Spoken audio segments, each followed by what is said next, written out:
welcome to GoodGood Investing with Andrea Cwik and Rachel Grunn. Good to have you back, guys. So excited to be back, Rachel. It's a good day to invest. A good day to invest. Shut up. It's a good day to invest. Good plug, Andrea. Speaking of plug, let's talk about our ebook that you guys are sick of hearing of. 4 steps to a... Nope. Not at all. That is not the name of our ebook. 4 steps. 4 steps, what? You say the rest. Okay, 4 steps to financial freedom. Yes, 4 steps to financial freedom. I'm sure our listeners know it by heart now, and it is so sad that you don't. You literally made the book, Andrea.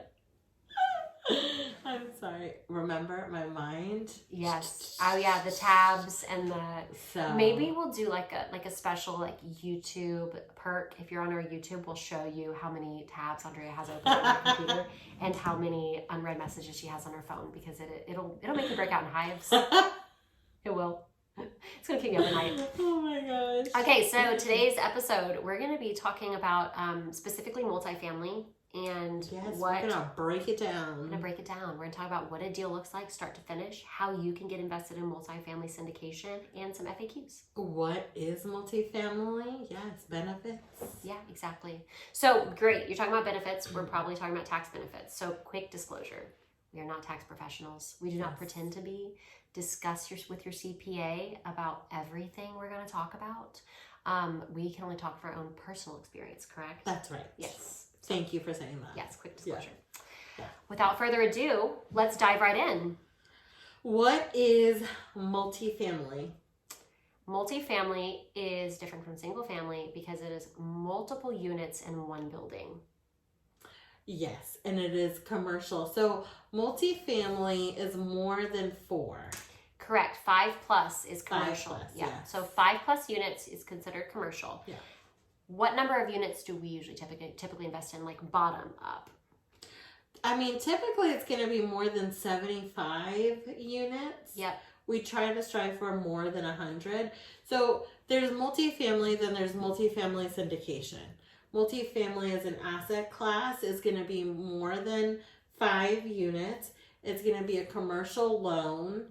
So that means that you can qualify on the loan through your net worth, not just your job. Yes. And then, there's still good benefits about doing multifamily, but you're going to be managing it yourself. Yes, correct. Which is the exact opposite of what we all want to do. That's not financial freedom. Right. Yeah. So you're going to be qualifying for less units. You're going to manage it yourself. That's multifamily. Multifamily syndication is where you're buying an asset together with others. So me and Rachel plus friends, family, plus investors. Mm-hmm. There is a team of syndicators who are putting the deal together, who are getting the investors together, and then we're buying an apartment building, fixing it up, and then looking to sell it, and then all of us win together. Exactly. Because you drive by these gigantic multifamily buildings that are sometimes $60 million, or go up from there if they're like A class. We'll talk about classes in a second. Yeah. But if you're thinking, who has like just $60 million lying around? No one, except for Elon Musk, who just bought Twitter for $44 billion. Yeah, but aside from him, there's not a single another person on the planet that has $40 million for sure. Right. I have that on good confidence. That there's no other people on the earth with $40 million. Or very, very few. Yeah. Except for Andrea. If you guys want to buy a $40 million building, just hit up Andrea. Yeah. But yeah, so that's why they syndicate it. And you're getting a loan on these buildings like you would a single family residence. So even though the buildings might be $60 million, you're not like putting down $60 million. Right. So the whole idea is you're leveraging a loan, you're leveraging finances or capital of multiple people at a time. Mm-hmm. So you can get these bigger deals, and bigger deals equal higher rent, bigger opportunities to make it better, and then a bigger sale price at the end. Bigger returns. So I like to think of it as a flip, but at a bigger scale. Okay. So flip is a single family home where you buy it kind of where you can add a few things and make it prettier to get more money at the end of the flip. Usually, I don't know, a few months, 4 to 6 months. Yeah. If it's a big rehab. But with apartment buildings, you get in there, you buy it, you see everything that could increase the value and the rent of the apartment building. That'll take a little bit longer of a time because there's leases involved and all of that. And then you flip it, you made it better for the community, and then you flip it for a higher sales price. Yes. So like a bigger kind of flip with a longer hold. Yes, and the longer hold is great because you can avoid short-term capital gains tax. Right. Exactly. Which is taxed on your income bracket. So yeah. Could be anywhere from 15 to like 36%. You get extra taxed on that money if you don't hold. That's why flips are great, but you do have to pay short-term income tax on flips. Exactly. So like you said, and then the other great thing that really differentiates it from single family is you're not personally liable for the loan. You're not putting you're not giving a lender your W-2 and your credit score and getting that hit on your credit, and if you can't pay the loan, they seize the house and all this stuff. That's not going to happen in commercial real estate in the same way because you're a passive investor. You're literally just giving someone your money. You're making sure that the deal makes sense and you're making sure the underwriting is sound. That's why you should have some base understanding of a multifamily syndicate and how it works so that you know what is a good investment for you. Yeah. And I will just jump in and say, multifamily syndication will make sense for a lot of people. I think it'll definitely be an asset that people would want to invest in, but I also think not everyone should invest in multifamily syndication. If you are just starting off and you don't have a lot in reserves and you have only an X number of dollars, save it. I think, you can start off small, but don't give everything into a multifamily syndication. It's not liquid. It is not liquid. It is fixed. You can't get it out for 5 to 7 years. So maybe just wait till you have reserves and then look into it. Exactly. So, or, like I said in the last episode, you could go into an LLC with friends and family to reach that minimum, but do not give anyone your last $10,000, $20,000, $50,000. Do not do it. Yeah. You definitely want to make sure you have money to live on. This is not like a stock where you can just sell them at any point and take out the money. You are in that investment for the whole period. Yeah, always have an emergency fund. Yeah. That's what a smart investing. So let's talk a little bit about asset classes because you're going to hear those thrown around a lot. What is the difference between an A, B, and C class? So C is building needs some rehab. Also location. Is it work? I call it workforce housing. Okay. Is it, the people that have 9 to 5s or, do they work at places where maybe it's more hourly blue collar jobs. Yeah, workforce. Yep. And then B is kind of that middle class. Maybe there's some value add, but maybe it's in a better location, a little bit better location. And then A, I would say it's pretty much, new development. Elevator, sometimes a pool, sometimes a workout center, glass. That's an A class. Yeah, and the location's going to probably be really good schools and hardly anything to fix. So that, a class A is not going to have a lot of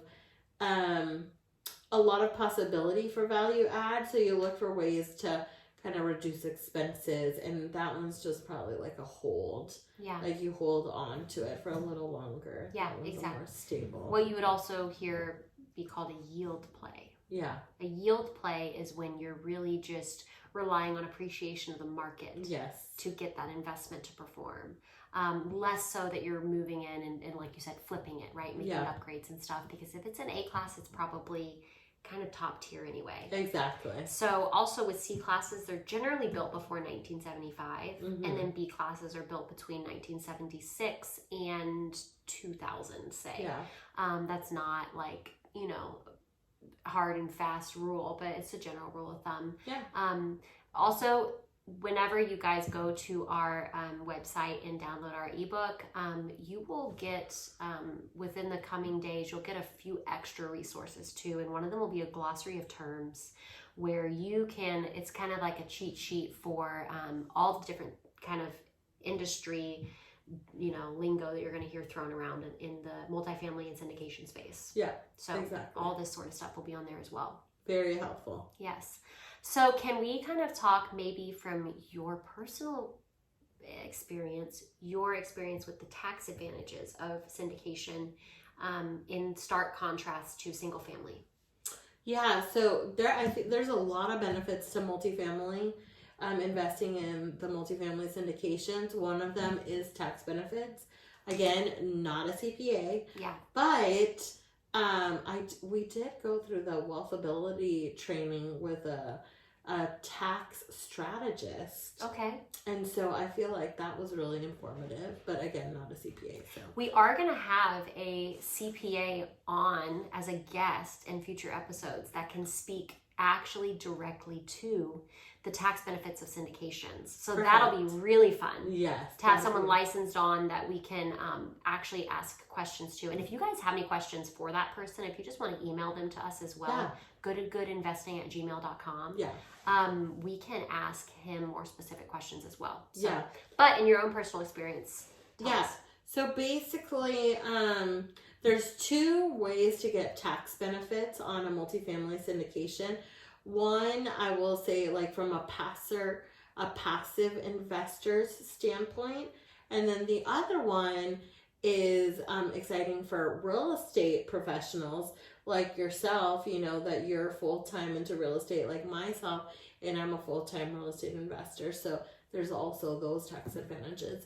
For the first one, the tax benefit for a passive investor is whatever return or gains you get from the passive investment in the syndication is basically a tax write-off up to a certain percentage.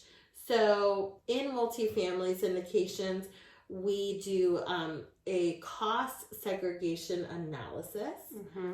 And that's where an engineer goes in and basically writes down everything in an apartment building that depreciates in value. Yes. So it depreciates on a 27.5-year schedule, which is the same as residential. Yes.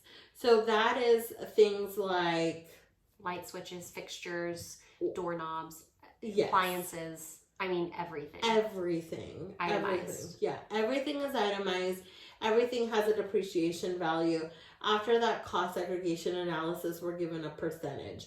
I've been able to invest in some that are 100%.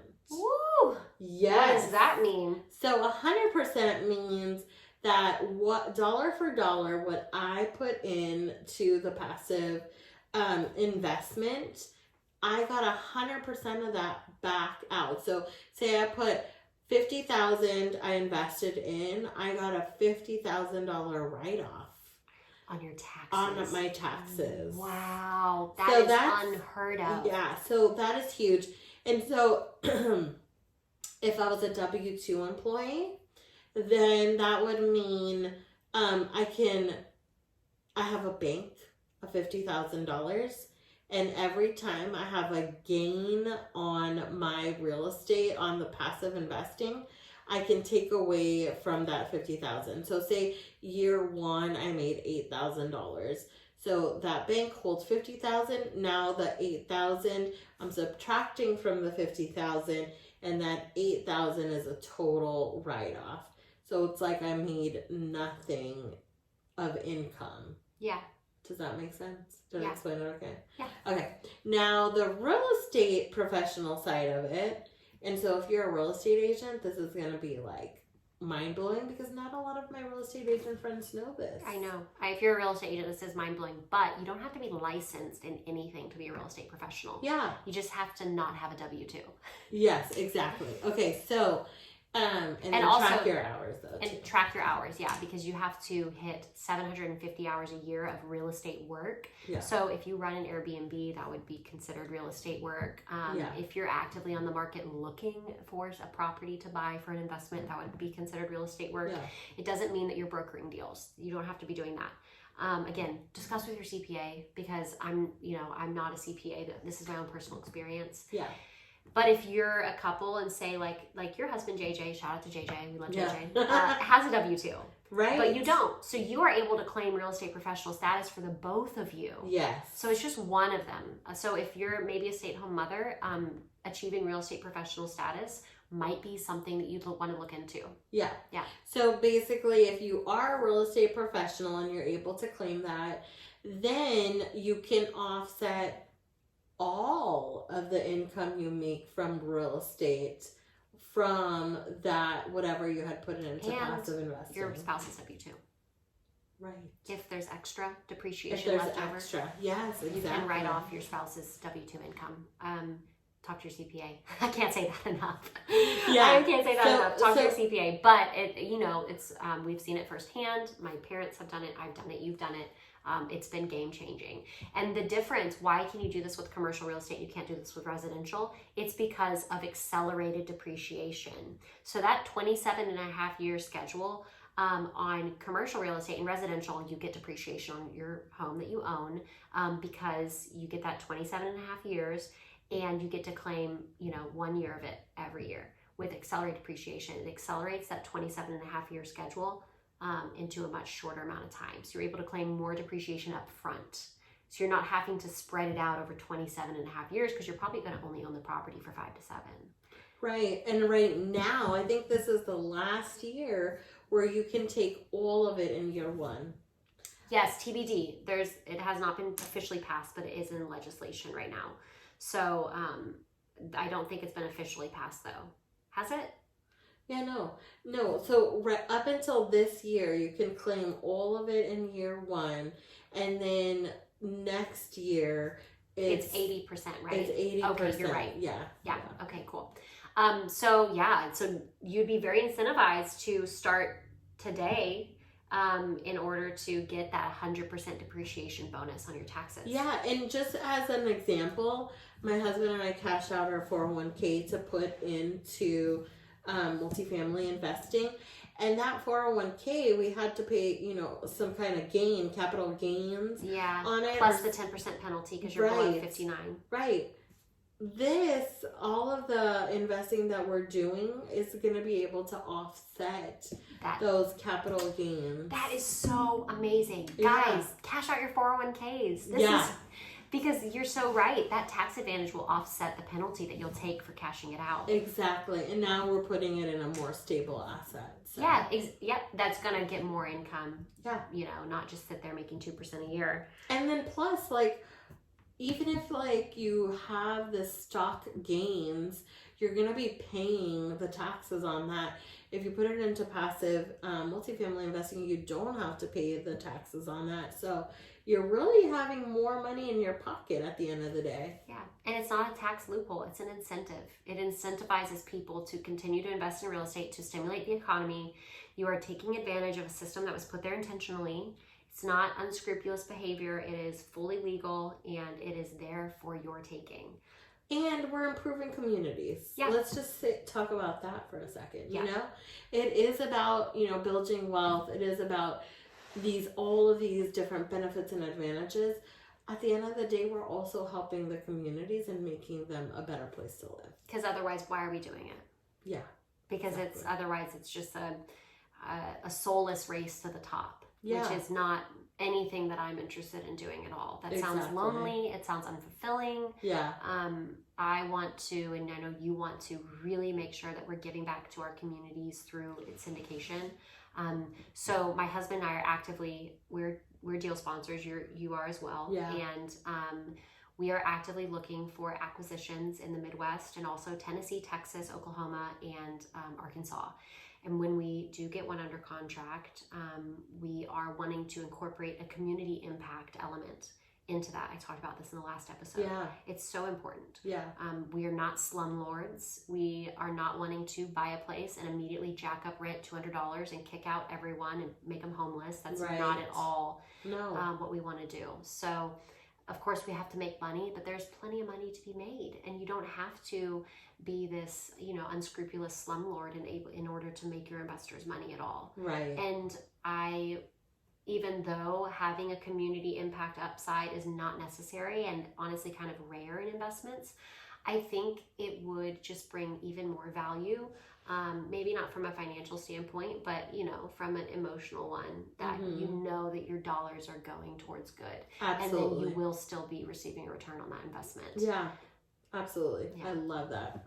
So let's talk a little bit about returns, kind of what we shoot for with our syndications, and kind of maybe what's normal for the industry right now. Yeah, so that will be a little bit of a tough one because we're kind of going on embarking on this like unknown territory with the interest rates and stuff like that. Yes, interest rates are rising. We'll give kind of like a range of what to expect. Yeah. So maybe we should also talk about how much is the minimum first too. So minimums typically are $50,000 to get into a deal. Rachel has talked about a very creative way to get in if you get multiple people and create an LLC together to make up those $50,000. Yep. And sometimes if you're new, I feel like some deal sponsors will let you go in for less than that, maybe if you know case someone by case. really well. Yeah. It's flexible. Right. Okay, so what else were we going to say? Well, I mean, it might be important to talk about accredited versus sophisticated as well. Yes, okay. So if you're 506B, that's SEC regulation, if you're an accredited investor, then your net worth is higher than $1 million. Not including your primary residence. Not including your primary residence. Or you make, You make $200,000 as an individual or $300,000 as a married person. But not everyone's going to qualify for that. No. In fact, a lot of people don't qualify for that. Most of the people I know don't qualify for that. But there is opportunities for non-accredited investors. Called sophisticated investors. And you become sophisticated by listening to our podcast. Yeah. Congrats, you're all sophisticated investors. And a trophy or gold star. But yeah. A sophisticated investor is defined by the SEC is just simply a person that understands the risks and merits of investing in real estate or any security, really. So as long as you know that there are inherent risks to every investment, then you are sophisticated. The SEC created these definitions for accredited and sophisticated investors in order to protect people from like the cons that were going on, the Ponzi schemes, making sure that vulnerable people weren't targeted. And so they want to make sure that everyone that invests in a security understands what they're investing in. Now, with a 506B offering, that is when we are not allowed to advertise. I will say a majority of our offerings are 506B, 99%. Because we want to give opportunities to the sophisticated investors. Correct. Because if you do a 506C offering, then it is only accredited investors allowed. Yeah. But with a 506C, you are allowed to advertise. So we say we would rather give opportunities to those people that don't have $1 million net worth, don't earn $200,000 a year. We want to still give them the opportunity to invest. So that's why we prioritize 506B offerings. That's right. And we were going to talk about the returns as well. So right now we're seeing, and I think I'll use 100,000 as like the math to make it easy math. For an investment, Yeah, just to make it a nice round number. Yeah, okay. So, but you can usually 50,000 is the minimum. But okay, so returns on average are twofold. One is cash on cash, and the other is the equity multiplier. That's what I like to use. So cash on cash return is given per quarter on whatever you invest in. So if you put it's mailbox money. Yes. So if you put in 100,000 for easy math, you're gonna get usually a range of 5,000 to 8. It's 8 to 12% generally a year. Yeah, 8 to 12%. Oh, I was is gonna the say range. like 5% now that we're seeing for the shorter deals. We just did like this new analysis, but basically like it could, because of with interest rates and the cap rate, which we'll talk about cap rates in a second, but we're seeing lower cash on cash, but still good multipliers. So that's what it was. So 5% to, what's the most that you've seen? I've seen like the most be like 9%. That's average. Yeah. Okay. But that's just like easy figuring. That's usually conservative when people give you return estimates, like when you go to a webinar and you're learning about these multifamily syndications, the numbers that you hear from them are going to be conservative. Very conservative. Yeah. Under promise, over deliver. At least that's the way that we analyze. Yes. You'll always get conservative numbers from me and Rachel. We hope that the assets overperform to what our projections are. Yes. We want to under promise and over deliver. 100%. Always. So, okay, so then you get the cash on cash, which is the quarterly distributions on whatever you put in. So 5,000 to like 9,000 a year, broken up by quarter. And then you get a multiplier when it sells, when the asset sells in 5 to 7 years, 3 to 7 years. I mean, like, the average in our group is 3.2 years. Okay. But we always do a pro forma of like 5 or 6 years. Right. Yeah, exactly. Right. But again, that is not a promise. That's just a projection. You could sell sooner if you hit those returns sooner. Exactly. Yeah, exactly. And usually that's like 1.8 to 2.0 average. So like if you put in 100,000, then you're going to get 180,000 back or 200,000 back. That's average what the returns are like. Yeah. Exactly. So just think of that, like if your money has doubled in, let's say, 3 to 5 years, and then you're reinvesting that money, it's doubling again, and then reinvesting and it's doubling again. Now think about how much cash flow you're accumulating if you're keeping that in there.